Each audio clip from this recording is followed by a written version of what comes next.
This is far from over. Why we need to learn to live with COVID-19. Experts say the United States is still in the first wave of the COVID-19 pandemic, with new cases and hospitalizations rising.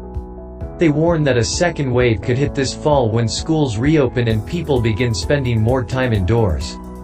They say people need to learn to live with the virus and should continue to wear masks, keep their physical distance, and avoid large indoor events. There may have been some initial optimism concerning the COVID-19 pandemic as businesses reopened and the number of new cases flattened out. However, reports from the past week of a surging number of new cases in more than 20 states suggest something of a reality check. This is far from over. The New York Times reports indicate that 20% of newly diagnosed cases of COVID-19 around the globe are in the United States, despite the fact that the country is 4% of the world's population. Hospitalizations due to COVID-19 are rising in 14 states, especially Arizona and Texas. That's a key measure scientists use to gauge the severity of the outbreak. The head of Harvard's Global Health Institute says that without drastic action, the U.S. death rate from the coronavirus could reach 200,000 in September. 1. This isn't a second wave. Experts tell Healthline the current surge is still part of the ebb and flow of the first wave. There is no second wave. That's kind of a misnomer, said Dr. Jeffrey D. Klausner, professor of medicine and public health at the UCLA David Geffen School of Medicine and the Fielding School of Public Health in California. These are expected continuations of infection into susceptible populations, he told Healthline. This is not a big one-size-fits-all where everyone gets infected at the same time. In part, the experts say, this is the virus pushing into smaller communities after the initial outbreaks in large urban areas such as New York City. New York City has population density, said Helen E. Jenkins, Ph.D., an assistant professor of biostatistics at the Boston University School of Public Health in Massachusetts. People there rely on a public transport system, which is a great way to spread the virus. I think what we're seeing is the fact that the virus spreads a little bit more slowly in places where people are spread out more and are more reliant on cars, Jenkins told Healthline. 2. What's behind the spikes? It has been widely suspected that the protests for racial equity around the country could be a vehicle to transmit the virus to thousands. There have been reports of people who attended rallies being diagnosed with COVID-19, but experts say being outdoors probably worked to the advantage of the demonstrators. I definitely think the outdoors will make transmission less likely in those settings, Jenkins said. I don't think we're seeing the impact of those at this point. What part does reopening play? Reopening, depending on how you do it, is likely to increase the spread, she said.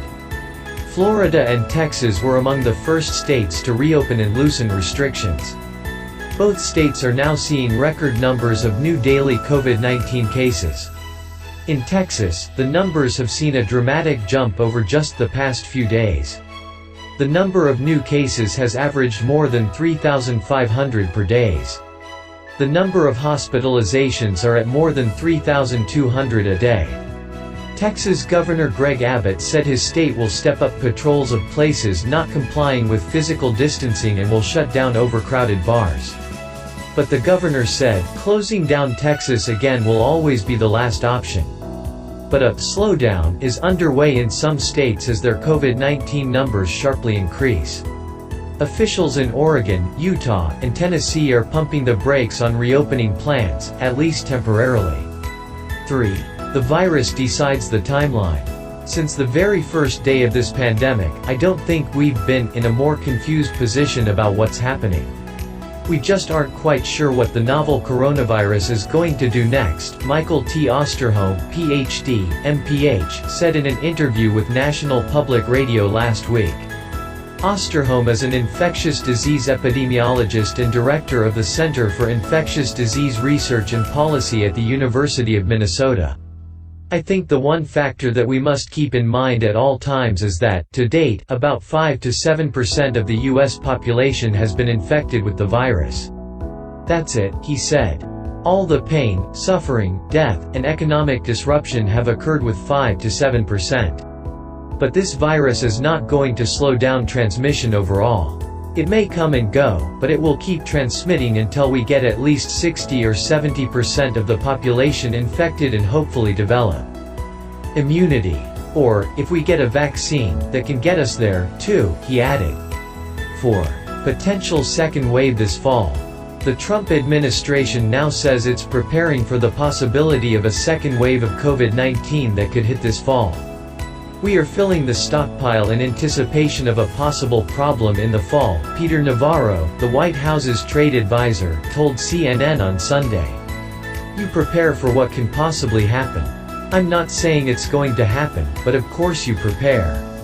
Experts tell Healthline a second wave this fall is indeed a possibility. I think it's pretty likely there will be a second wave in the fall. People will be spending more time indoors as the weather gets colder. Schools and universities come back. The states will reopen more and more, Jenkins said. All those things combined could cause a second wave in the fall. That second wave could launch right around the time we start fighting flu season. Because we can anticipate an increase in the fall, we need to make sure people get the influenza vaccine, Klausner said. We have to protect the population and reduce the burden on hospitals, he added. Every year the flu results in hundreds of thousands of medical visits, and they sometimes end up in the ICU. 5. What living with COVID-19 looks like. Experts say you should continue wearing your mask, keeping your distance, and washing your hands because those strategies work. Some of the most effective interventions have been some of the personal behavior changes, Klausner said. Experts add that there will have to be more testing, surveillance, and contact tracing. They note we probably won't see a vaccine anytime soon. But there are treatments in the pipeline that could help. I think we'll be very lucky to see a vaccine next year. It's possible it could take longer than that, Jenkins said. Don't forget, it's not just having a viable vaccine. It's also producing it in large numbers, getting it to people. But in the meantime, there are lots of trials going on of different treatments to help people, she added. If we find some treatments that happen to save lives, then we can at least lower the death rate if large numbers of people end up getting infected. Jonathan Van Tam, Britain's Deputy Chief Medical Officer, is already warning the United Kingdom it may have to learn to live with COVID-19, certainly for many months to come, if not several years. And if you've ever wondered how public health experts personally see the future, this recent New York Times survey of more than 500 epidemiologists gives us some insight. Many said that without a vaccine or effective treatment, it would be more than a year before they'd be willing to go back to concerts, sporting events, or to church. And some said they may never greet people with hugs or handshakes again.